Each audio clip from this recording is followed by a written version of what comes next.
Ceci est une vidéo de combat spirituel, une vidéo de proclamation, une vidéo de prière. Nous sommes en fin d'année et nous allons commencer une nouvelle année. Il est important de marquer ce temps par la prière, par l'intercession, par le combat spirituel et par des temps de proclamation. Donc, vous allez suivre la vidéo, vous allez suivre l'enseignement, vous allez suivre ce moment de prière et vous allez l'appliquer chez vous. Mon frère, ma soeur, le monde spirituel, c'est ce qui guide le monde physique. Il est important que tu sois un homme et une femme spirituels. Parce que Dieu est esprit et la Bible dit ceux qui l'adorent doivent l'adorer en esprit et en vérité. Donc Dieu veut qu'on soit spirituel. Tu dois être spirituel.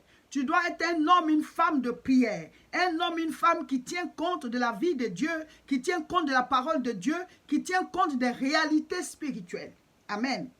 Et nous allons nous baser sur Psaume 91 pour pouvoir prier. Il faut que tu pries pour que Dieu te parle et que tu sois en contact avec lui parce que sa parole est une lampe à nos pieds, une lumière sur notre sentier. Alléluia. Donc on va prier avec le Psaume 91. Il faut prier avec ça tous les jours. La manière dont je vais vous montrer, voilà, c'est pas que c'est une prière spéciale que Dieu il a donnée ou bien par révélation, non. Toute la Bible est importante. Toute la Bible est une révélation. C'est la révélation de Dieu pour la race humaine. Donc tu peux prier avec tout. C'est juste un exemple. Amen. Alors, Psaume 91. On va lire à partir du verset 1. Celui qui demeure sous l'abri du Très-Haut repose à l'ombre du Tout-Puissant. Alléluia. Donc, mon frère, ma soeur, il est important que tu aies une Bible. Chaque fois, je le dis, ayez vos Bibles. Allez vous acheter des Bibles. Commandez dans les librairies. Voilà, selon la langue que vous parlez, si c'est français, si c'est anglais.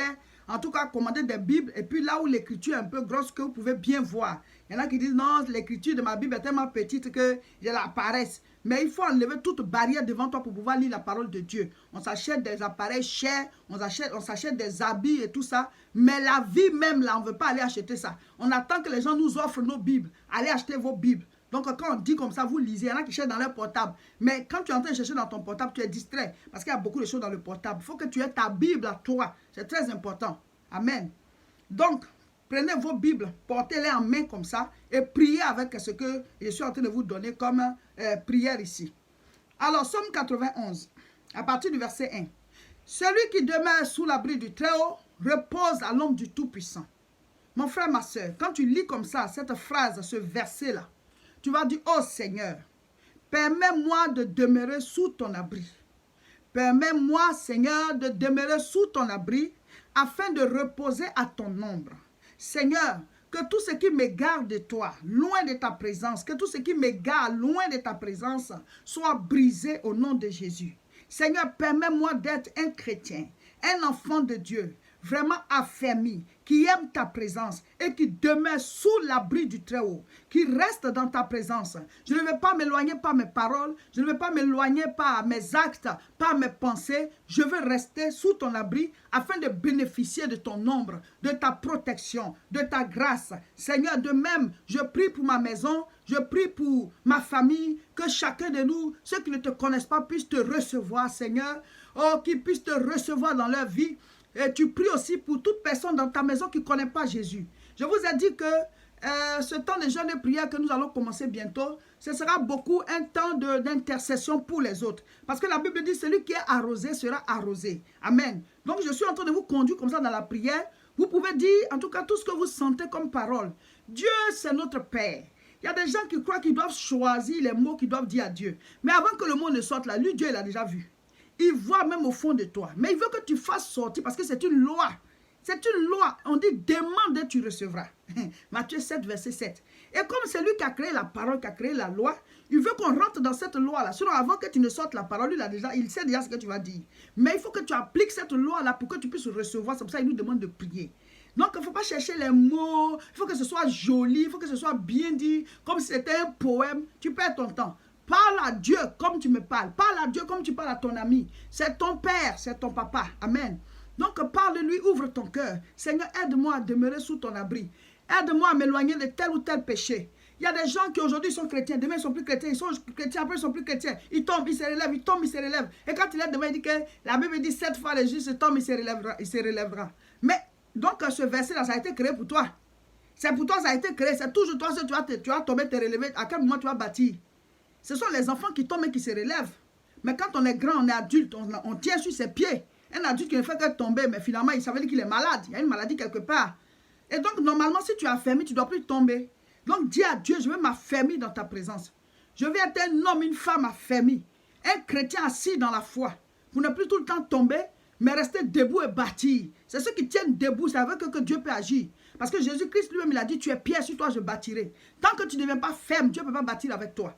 Donc, demande au Seigneur, en cette fin d'année, Seigneur, affermis-moi dans ma foi. Je veux marcher avec toi. Et prie pour les gens de ta maison et de ta famille, qui sont tantôt chrétiens, tantôt rétrogrades, ou alors que les esprits impurs manipulent. Présente-les à Dieu. Verset 2. J'ai dit à l'Éternel, mon refuge et ma forteresse, mon Dieu en qui je me confie. Amen. Et donc encore, tu vas prier. Tu vas dire, Seigneur, tu es mon refuge. Seigneur, je n'ai personne d'autre que toi. Je n'ai personne d'autre que toi. Tu es mon refuge, tu es ma puissance. Tu es ma forteresse, Seigneur. Et à cette étape-là, tu vas confier tout ce qui te fatigue. C'est-à-dire tout ce qui afflige ta vie. Si tu as des challenges avec quelqu'un, s'il y a quelqu'un qui est en train de se battre avec toi pour quelque chose, ou bien s'il y a un travail qu'on est en train de t'arracher, ou bien tu as été l'objet d'une injustice, tu dis, oh Dieu, je ne te dis pas de tuer quelqu'un pour moi, mais Seigneur, rends-moi justice pour telle ou telle chose. Ou bien au travail, on m'a fait ça, on m'a arraché telle chose qui m'appartenait, ou bien ce qui devait me revenir. Tu es ma forteresse. Ou alors quelqu'un t'a lancé un défi. Il a lancé un défi à ta maison, à ta famille. Oh Dieu, tu es ma forteresse. Tu es celui en qui je me confie. Je n'ai personne, Seigneur, si ce n'est toi. Je n'ai personne, si ce n'est toi. Tu es le Tout-Puissant. Alors Seigneur, je me confie en toi. Je me confie en toi. Ensuite, tu continues de lire. Car c'est lui qui te délivre du filet de l'oiseleur, de la peste et de ses ravages. Voilà. Et si à cette étape-là, maintenant, tu vas dire, Seigneur, tout filet de l'oiseleur dans lequel ma vie est enfermée, je brise ce filet-là. Parce que la Bible dit que c'est toi qui me délivres du filet de l'oiseleur, de la peste et de ses ravages. Seigneur, tout filet qui est sur ma maison, qui est sur ma vie, sur ma santé, sur mon foyer, si tu es marié, sur mes enfants, si tu en as, sur mon travail, si tu en as, sur mes finances, sur mes fiançailles, si tu es fiancé. En tout cas, tous les domaines de ta vie, là, tu vas briser les filets. Oui, parce qu'il y a des gens, on ne les a pas tués, mais ils sont dans les filets. Ils n'avancent pas. Leur vie, ils tournent en rond parce que tu ne peux évoluer que selon le rayon du cercle dans lequel tu te trouves. Donc, tu tournes en rond là. Donc, tu vas briser tout filet de l'oiseleur. Tu vas briser tout filet de l'oiseleur. Au nom de Jésus, Seigneur, descends ta puissante main en cette fin d'année et en ce début d'année, Seigneur. Oh, 2020 qui va commencer. Je refuse les filets dans ma vie. Je refuse les filets sur ma famille, sur ma maison. Et puis tu vas profiter, tu vas citer les noms des gens que tu sens qui sont dans des filets. Oui, il est important qu'on prie aussi pour les autres. Ne prions pas que pour nous seuls. Et tu vas briser les filets. Il parle aussi de la peste et de ses ravages. Ce sont les maladies de maintenant là. À chaque époque, ça peste. Voilà. Donc on parle de peste. Ce sont les maladies incurables. Ou alors des maladies qu'on peut guérir, mais qui sont là. Tu fais tous les traitements, mais ça ne bouge pas. Et tu es fatigué par cette maladie-là. Tu vas dire, c'est toi qui me délivre de la peste et de ses ravages. Oh, toute peste dans mon corps. Toute peste dans la vie de mes enfants. Toute peste dans ma maison. J'anéantis cela. Parce que c'est l'Éternel qui nous délivre. Je proclame sa délivrance sur ma maison. Je proclame la guérison, la délivrance, la liberté. Je proclame la vie de Dieu. Je proclame le règne de Dieu. On est guéri, on est libéré, on reçoit la vie. Mon frère, ma soeur, c'est ça la prière. La Bible dit, Genèse chapitre 1, verset 1. Au commencement, Dieu créa les cieux et la terre. La terre était informe et vide. Il y avait des ténèbres au-dessus de l'abîme, mais l'Esprit de Dieu se mouvait au-dessus des eaux. Et Dieu dit que la lumière soit. Mon frère, dis-moi, Dieu a parlé pour créer les choses. Pourquoi toi tu ne peux pas parler pour créer ta vie? Il faut prier. Ouvre ta bouche et prie. Ouvre ta bouche et proclame. Cette vidéo est une vidéo de prière. Prie avec ça tous les jours. De maintenant jusqu'à ce que l'année finisse et que tu entres dans la nouvelle année. Proclamation, combat spirituel, feu au nom de Jésus. Donc tu brises tout filet de l'oiseleur. Tu libères ton âme, tu libères ton esprit, tu libères ta vie. Tu proclames ta gloire. Tu proclames que tu es libéré. Tout ce qui est plan de l'ennemi programmé contre toi et ta maison, tu anéantis. Tout ce qui est esprit de mort, tu les chasses. Tu brises les œuvres. Tu renvoies dans l'abîme des ténèbres. Au nom de Jésus, tu envoies le feu contre la peste. Tu envoies le feu contre le filet de l'oiseleur. Il te couvrira de ses plumes. et tu trouveras un refuge sous ses ailes. Sa fidélité est un bouclier et une cuirasse. Alléluia. Maintenant, tu vas prier sur cette phrase et tu vas dire, Seigneur, maintenant je suis couvert, je suis couverte, ma maison est couverte, ma famille est couverte. Oui, parce qu'ici on compare l'Éternel à l'aigle qui couvre ses petits, l'oiseau qui couvre ses petits. Donc tu dis, Seigneur, nous sommes couverts. Moi et mes intérêts, moi et ma famille, moi et tout ce qui me coûte cher. Et tu vas proclamer que tout ce qui est œuvre maléfique soit brisé, consumé au nom de Jésus. On dit sa fidélité est un bouclier et une cuirasse. Ici encore nous retrouvons l'armure du chrétien, le bouclier, la cuirasse. Et tu vas dire, Seigneur, ta fidélité dans ma vie est un bouclier, est une cuirasse. Ta fidélité accompagne chacun des membres de ma famille. Ta fidélité m'accompagne quand je sors le matin et que je reviens le soir. Ta fidélité m'accompagne quand je me couche, je ferme mes yeux et jusqu'à mon réveil. Ta fidélité est un bouclier. Ta fidélité est une cuirasse. Mon frère, proclame ceci sur ta vie. La fidélité de Dieu dans les moindres détails de ma vie. Partout où je vais, je proclame la fidélité de Dieu. Tout plan de l'ennemi programmé contre moi et ma maison, je mets le bouclier, je mets la cuirasse contre ce plan de l'ennemi au nom de Jésus. Alléluia. Verset 5.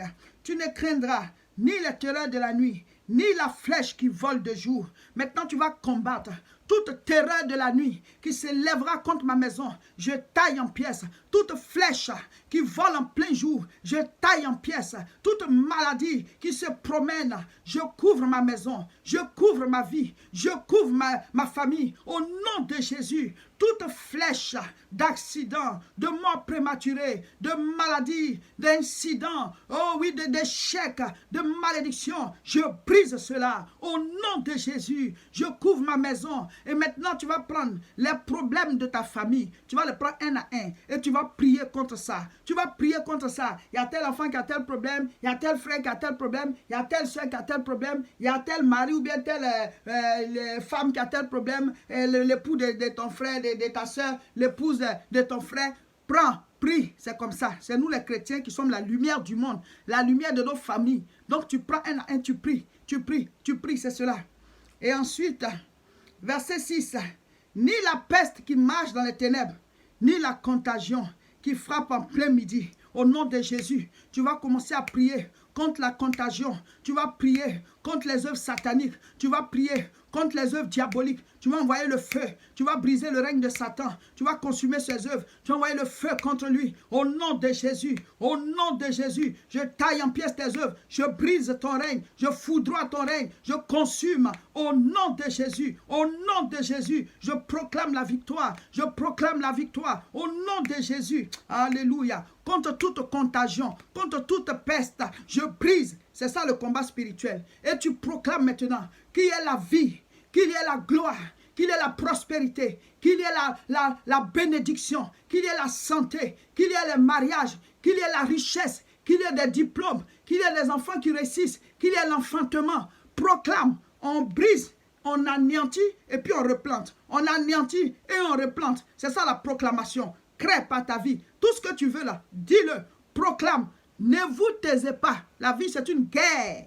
C'est une guerre. Il faut combattre. Et maintenant, verset 7. Que 1000 tombent à ton côté, 10 000 à ta droite. Tu ne seras pas atteint. De tes yeux seulement tu regarderas. Et tu verras la rétribution des méchants. Alors tu vas dire, Seigneur, que ta grâce m'accompagne partout où je vais. Que ta grâce accompagne tous les membres de ma famille. Que 1000 tombent à notre côté, 10 000 à notre droite. Que jamais on ne soit atteint. Mais que ta puissante main soit avec nous. Que ton bouclier nous accompagne.